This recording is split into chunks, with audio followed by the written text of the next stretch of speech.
শুধু আমি এই সরকারের কথা বলছি, গণতান্ত্রিক ব্যবস্থায় প্রধানমন্ত্রী যাকে খুশি আইনও নেবেন সেভাবে বা বলা যাকে আছে। খুশি বাদ দিবেন সেটাই এটা কি তার হওয়া এখতিয়ার উচিত? নাকি? একটি প্রক্রিয়ার মধ্য দিয়ে হওয়া উচিত। একটা হচ্ছে দক্ষতা, অভিজ্ঞতা, যোগ্যতা, আগ্রহ এবং যে বিষয়ে যাকে দায়িত্ব দেওয়া হবে সেই বিষয় নিয়ে সেই বিষয়ে তিনি কতটা প্রস্তুতি নিচ্ছেন। আমাদের এখানে কিন্তু এটি হয় না।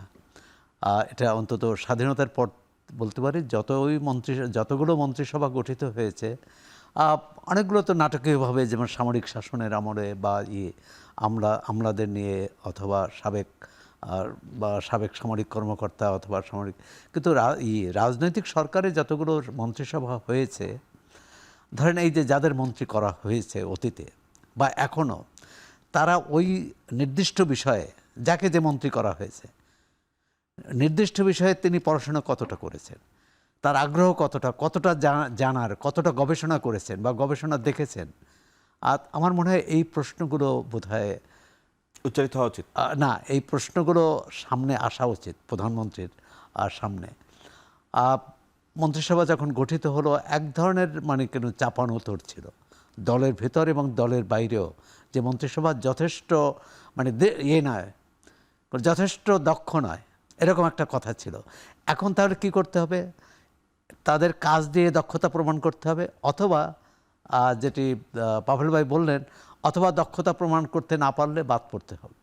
তাহলে নতুন কয়েকজন বেশ জ্যেষ্ঠ নেতা, তারা মন্ত্রিসভায় জায়গা পাননি। এটা নিয়েও কথাবার্তা হয়েছে। তাহলে তারা কি, এই যে এখন যে আলোচনা হচ্ছে যে যোগ হতে পারে নতুন, তাহলে কি তারা যুক্ত হতে পারেন?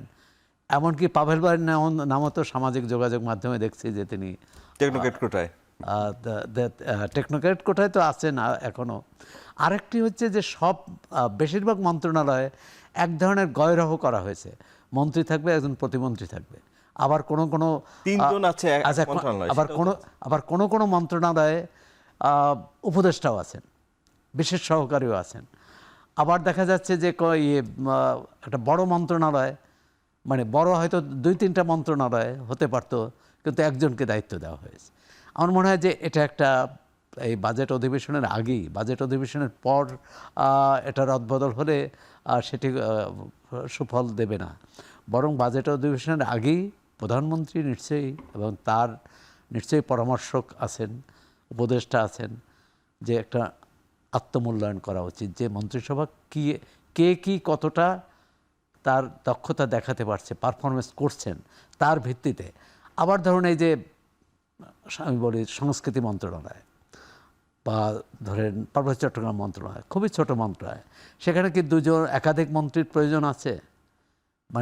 আর সেখানে একযোগে যদি কাজ করে, পারস্পরিক সহযোগিতা সমন্বিতভাবে, সমস্যা নেই। কিন্তু কথা হচ্ছে যে এই সরকার তো নিশ্চয়ই ব্যয়বহুল প্রশাসন করতে চাচ্ছে না। সুতরাং সেটাও দেখার বিষয়। যেখানে প্রয়োজন সেখানে নেবে, কিন্তু যেখানে প্রয়োজন, যেমন স্বরাষ্ট্র মন্ত্রণালয়, এখানে তো একজনই চালাচ্ছে এখন, বা এখানে তো অনেক বড় মন্ত্রণালয়, যেটা আপনি বললেন যে হ্যাঁ, স্বরাষ্ট্র মন্ত্রণালয়তে একজন চালাচ্ছেন। আরও যেমন পার্বত্য চট্টগ্রাম, যেখানে আপনি যেটা বললেন দুজন বা হ্যাঁ, দুজন, যেমন ধরেন এখন তো অর্থমন্ত্রী একজনই, সেখানে কিন্তু প্রতিমন্ত্রী নেই,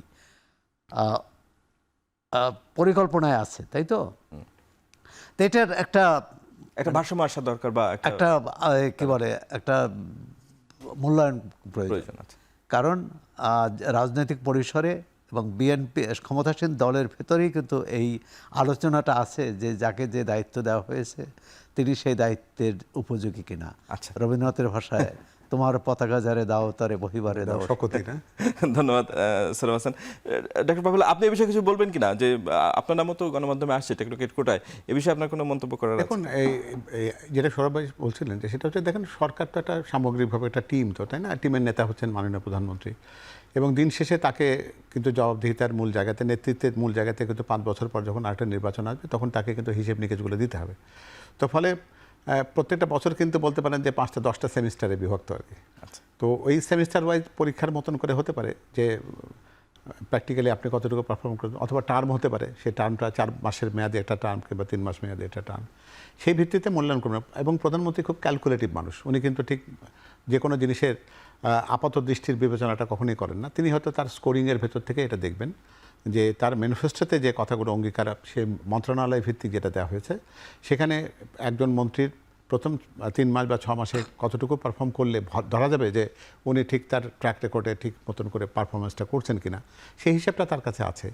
সুতরাং সেই বিবেচনাতে উনি তার পক্ষে, তার কোনো জবাবদিহিতা মূল দিন শেষে তো তাকেই করতে হবে, সেটা উনি করবেন তার মতন করে। আর একটা বিষয় হলো কি যে আমি সবসময় মনে করি যে দল এবং সরকার দুটো কিন্তু ভিন্ন একটা অস্তিত্ব, এবং সেটা কখনোই পুরো সরকারের দলের ভিতরে ঢুকে দেওয়া উচিত না। সেটা যদি হয় তাহলে দল বলে কিছু থাকে না। কিন্তু উনি কিন্তু গতকালকেও সেটা বলেছেন, আপনি যেটা কৃষিবিদ ইনস্টিটিউটে যেটা, কিন্তু আমরা তো সরকারের গুরুত্বপূর্ণ অংশের অনেকেই সরকার মানে দেখছি, দলের এটা ঠিক আছে, দেখছি, আমরা তো ঠিক আছে, ওইভাবে কিন্তু পৃথক করতে পারছি না। আবার কিন্তু সৌরভ ভাই এটা বলেছেন যে অনেক গুরুত্বপূর্ণ নেতা যারা আছেন তারা কিন্তু সরকারের বাইরে রয়েছেন, তাদেরকে হয়তো উনি অন্যভাবে চিন্তা করেন। গতকালকে যেমন ছাত্রদল, যুবদল এবং স্বেচ্ছাসেবক দলের যে সম্মেলনটা হয়েছে, উনি তো বলেছেন যে বিএনপির সরকারটা হচ্ছে বিএনপির সরকার। সুতরাং বিএনপি শব্দটি যেখানে জড়িয়ে আছে, সেখানে তাকে কিন্তু এই যে রাজনৈতিক যে শক্তিটা আছে তার পরিকল্পনা বাস্তবায়নের ক্ষেত্রে তাদেরও কিন্তু একটা অগ্রণী জায়গা থেকে কিন্তু দায়িত্বটা পালন করতে হবে। সেজন্য এই জায়গায় একটা ব্যালেন্সের প্রয়োজন আছে। পুরোটাই সরকার না, এবং দল, সরকার এবং দল দুটোর সমন্বিত চেষ্টাতেই যদি ম্যানিফেস্টো বাস্তবায়ন হয়, জনগণের আকাঙ্ক্ষার প্রতিফলন যদি সরকার করতে পারে, সেটাই সফলতা। সুতরাং এখানে কাকে কোথায় নেওয়া হলো সেটা বড় কথা না, বড় কথা হলো যে তার জায়গা থেকে তিনি কতটুকু অবদান রাখতে পারছেন, এবং সেটা মাননীয় প্রধানমন্ত্রী বা উনি একই সাথে কিন্তু দলের চেয়ারপারসন, তো স্বাভাবিকভাবে তার কাছে কিন্তু ওই হিসাবটা থাকবে যে দলীয় কর্মকাণ্ডে কাকে দরকার বেশি, সেখান থেকে তিনি দল পরিচালনার সুফলটা পাবেন। এবং আমাদের দেশে কিন্তু দলগুলোতে ওই যে প্রথাগত মাঠে ঠিক স্লোগান কিংবা পুলিশের সাথে যে একটা সাংঘর্ষিক অবস্থানের রাজনীতি হয়তো আগামী দিনে থাকবে না, সেখানে বুদ্ধিবৃত্তিক রাজনীতির প্রশ্ন উঠবে, এবং সেখানে যদি কল্যাণমুখী ধারণায় থাকেন তাহলে দক্ষতা, যোগ্যতা কিন্তু মেধাভিত্তিক হবে। সুতরাং রাজনৈতিক স্কুলিং সেটা গুরুত্বপূর্ণ, এবং যেটা মাননীয় প্রধানমন্ত্রী কিন্তু এটা তার গুরুত্বের বিবেচনাতে রেখেছেন যে আমাদের দলের যে নেতাকর্মী যারা তৈরি হবেন তারা যেন প্রকৃতপক্ষে পরবর্তী পর্যায়ে সরকারে গেলে যেন দায়িত্বটি পালন করতে পারেন, এরকম একটা পারস্পরিক বিনিময়ের জায়গাটা রেখে কিন্তু উনি দেশটা পরিচালনা করতে চান।